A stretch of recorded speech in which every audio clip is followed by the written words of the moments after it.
அனைத்து அன்புள்ளங்களுக்கும் முதல் வணக்கம். ரொம்ப நாள் கழித்து ஒரு குட்டி ஸ்டோரி.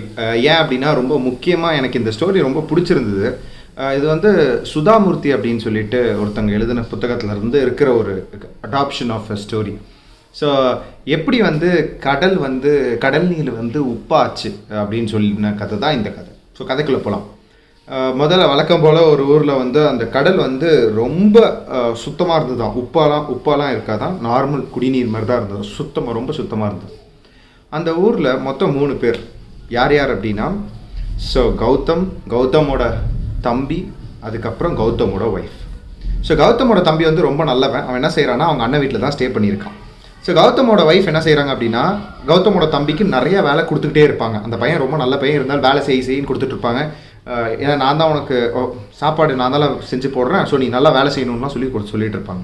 ஒரு நாள் என்னாச்சு, கௌதமோட ஒய்ஃப் வந்து கௌதமோட தம்பிக்கு, நீ போய் காட்டில் போயிட்டு விறகெல்லாம் வெட்டி எடுத்துகிட்டு வா அப்படின்னு சொல்கிறாங்க. இவன் என்ன செய்கிறான் அப்படின்னா, காட்டுக்கு போகிறான்.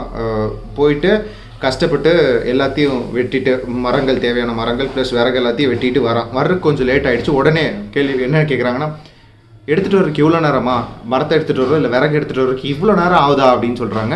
சரி, அதை வெட்ட எடுத்துகிட்டு போனியே, அந்த கத்தி கிடையாது, வெட்ட எடுத்துகிட்டு போன என்ன தேவையான பொருளோ அது எங்கே அப்படின்னு. ஸோ ரொம்ப டயர்டாக என்ன செஞ்சுட்டான், வெட்டருக்கு எடுத்துகிட்டு போன 3-4 பொருட்களை அங்கேயே விட்டு வந்துட்டான்.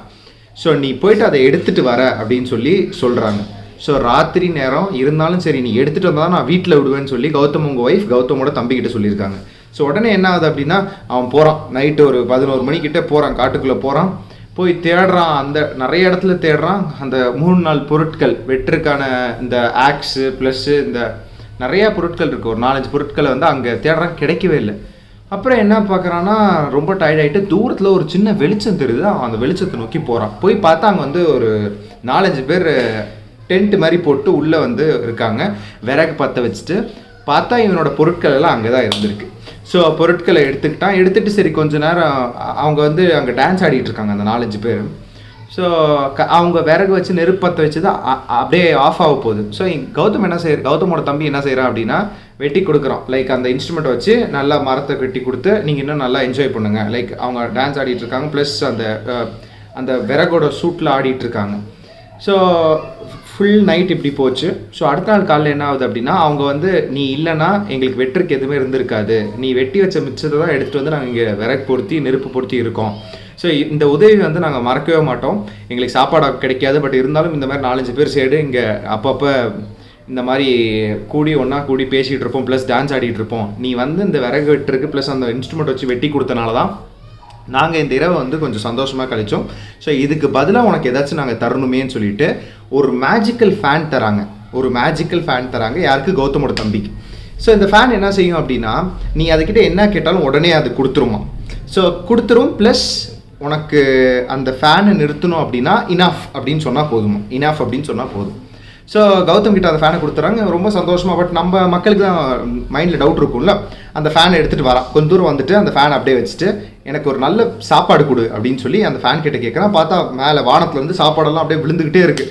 ஸோ ரொம்ப ஹாப்பி ஆகிட்டான். சரி, இவன் யோசிக்கிறான், திருப்பி நம்ம அண்ணாவோட வீட்டுக்கு போனால் இந்த கொடுமையெல்லாம் சந்திக்கும், நம்ம என்ன செய்யலாம், இங்கேயே வந்து ஒரு வீடு மாதிரி கேட்போம் அந்த ஃபேன் கிட்டன்னு சொல்கிறான். ஸோ வீடெல்லாம் கட்டிடுறான், நல்லா ரிச் ஆகிடுறான், நல்லா பணக்காரன் ஆகிடுறான்.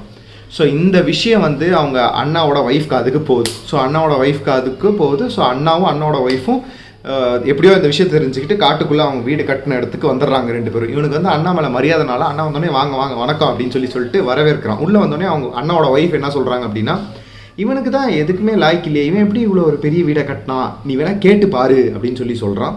ஸோ கௌதம் போய் அவன் தம்பிக்கிட்ட கேட்குறான், என்னன்னு எப்படா திடீர்னு இவ்வளோ பணக்காரனானு சொன்னேன். அவன் இந்த கதையை சொல்கிறான். லைக் என்கிட்ட நான் வந்து அன்றைக்கி நைட்டு வந்தேன், அவங்க ஒய்ஃப் அண்ணி வந்து அமுச்சு வச்சாங்க, அந்த வெட்டுருக்கு எடுத்துகிட்டு போன எல்லாம் இந்த ஆக்ஸு ப்ளஸ் எல்லாம் கட்டிங் எக்ஸ்ட்ருமெண்ட்லாம் எடுத்துகிட்டு போடுற இதில் வந்து நான் ஒரு 4-5 பேரை சந்தித்தேன். அவங்க என்ன செஞ்சாங்கன்னா, அவங்களுக்கு நான் விறகு வெட்டி கொடுத்தேன், ப்ளஸ் இதனால் அவங்க எனக்கு இது கிஃப்டாக கொடுத்தாங்க, இது வந்து ஒரு மேஜிக்கல் ஃபேன் அப்படின்னு சொல்கிறான். ஸோ உடனே இதை போய் அப்படியே அவன் பொண்டாட்டிக்கிட்டே உடனே சொல்லிடுறான் கௌதம். ஸோ உடனே இவங்க பிளான் போடுறாங்க, ஓகே நம்ம அதை தூக்கிடலாம் அப்படின்னு சொல்லிட்டு.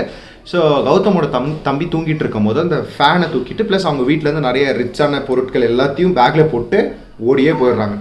ஸோ தூரமாக போகிறாங்க கௌதமோட ஒய்ஃபும். ஸோ நேராக எங்கே போகிறாங்க அப்படின்னா ஒரு ஹார்பருக்கு போயிடுறாங்க. ஒரு கப்பல் இருக்கிற இடம் தான் ஹார்பர். ஸோ அந்த ஹார்பருக்கு போயிடுறாங்க.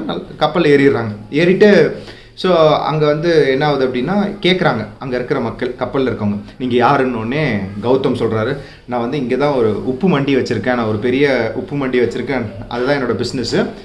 இந்த பேக் எல்லாம், இந்த பையில் இருக்க பொருட்கள் எல்லாமே உள்ள உப்பு தான் இருக்குது, அதை வந்து மற்ற தேசத்துக்கு கொண்டு போயிட்டு நான் வந்து அதை வந்து விற்கிறதுக்காக போகிறேன் அப்படின்னு சொல்லி போய் சொல்லிடுறாங்க. உள்ளெல்லாம் வந்து ப்ரெஷியஸ் ஸ்டோன்ஸ் இருக்குது, அதாவது நிறைய அரிய வகை பொருட்கள் இருக்கிறனால ஏதாவது கண்டுபிடிச்சிருவாங்களான்னு சொல்லிட்டு போய் சொல்லிடுறான். ஸோ சொன்னதுக்கு அப்புறம் என்ன ஆகுது அப்படின்னா கப்பல் போயிட்டுருக்கு. ஸோ திடீர்னு அந்த கப்பலோட கேப்டன் கிட்டே ஒருத்தன் வரான்.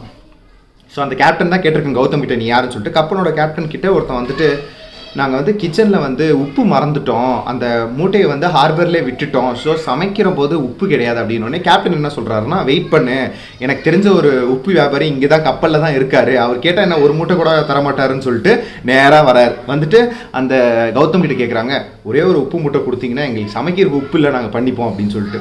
ஸோ இவங்ககிட்ட தான் உப்பு இல்லையே, இவன் தான் போய் சொல்லிட்டு தான் கப்பலில் ஏறி இருக்கான்ல. உடனே இவன் என்ன செய்கிறான், ஒய்ஃபும் கௌதமும் ஒரு கப்பலில் ஒரு மூலையில் போயிட்டு அந்த ஃபேனை வச்சுட்டு உப்பு கொடு அப்படின்னு கேட்குறாங்க. ஓகேங்களா, உடனே வந்து வழக்கம் போல் மேஜிக்கல் ஃபேன் அப்படியே உப்பா வானத்துலேருந்து கொட்டிக்கிட்டே இருக்குது. பட் என்ன பிரச்சனை அப்படின்னா அதை எப்படி நிறுத்துறதுன்னு இவங்களுக்கு தெரியல. இவங்க என்ன செய்கிறாங்கன்னா ஸ்டாப்புன்றாங்க, நிற்கல, மூட்டை கொட்டிக்கிட்டே இருக்குது.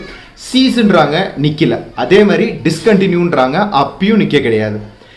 ஆனால் எல்லா வார்த்தையும் ட்ரை பண்ணியிருக்காங்க, பட் இனாஃப், போதும் அப்படின்ற வார்த்தையை மட்டும் அவங்க வாயிலிருந்து வரவே கிடையாது. ஸோ இப்படி மூட்டை மேலே வானத்துலேருந்து கொட்டி கொட்டி கொட்டி கப்பல் நிறைஞ்சு அந்த உப்பு எல்லாமே கடலுக்குள்ளே போயிடுச்சு.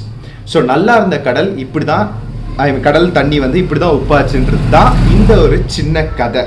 இந்த கதையிலேருந்து நம்ம கற்றுக்க வேண்டிய விஷயம் என்னென்னா, நம்ம வாழ்க்கையிலையும் சரி, நம்ம நடைமுறையில் இருக்கிற விஷயங்களும் சரி, பல நேரத்தில் நம்ம போதுன்ற வார்த்தையை மட்டுமே சொல்ல மாட்டோம். ஸோ அதை தாண்டி எல்லாமே சொல்லிகிட்டு இருக்கோம். ஸோ வாழ்க்கையில் கொஞ்சம் உயரத்துக்கு போகணும் அப்படின்னா பல விஷயங்களுக்கு நம்ம போதும்னு சொல்லணும். நெகட்டிவ் விஷயங்களும் ஆகட்டும், நம்ம எந்தெந்த விஷயத்துலாம் நம்ம வந்து தேவையில்லாமல் பண்ணிகிட்டு இருக்கோமோ அது எல்லாத்துக்கும் போதும்ன்ற வார்த்தையை யூஸ் பண்ண மாட்டோம். ஸோ இந்த அடாப்ஷன் ஸ்டோரி எனக்கு ரொம்ப பிடிச்சிருந்தது. ஏன்னா இனாஃப்ன்ற ஒரு வார்த்தை சொல்லியிருந்தா, ஸோ அதுக்கப்புறம் என்ன ஆகுது அப்படின்னா இந்த விஷயம் வந்து அந்த 4-5 பேர் அந்த மேஜிக்கல் ஃபேன் கொடுத்தாங்களோ அவங்களுக்கு தெரிஞ்சு அவங்களோட மேஜிக்கல் பவர்ஸை யூஸ் பண்ணிவிட்டு அந்த உப்பு கொட்டுறதை நிறுத்திடுறாங்க. ஸோ எப்பயுமே நம்மளோட லைஃப்பில் இனாஃப்ன்ற வார்த்தையை கொஞ்சம் அதிகமாக யூஸ் பண்ணால் நல்லாயிருக்கும். ஸோ இதேமாரி ஒரு நல்ல கதையில் உங்களை சந்திக்கிற வரைக்கும் அனைத்து அன்பான அன்புள்ளவங்களுக்கும் நன்றி.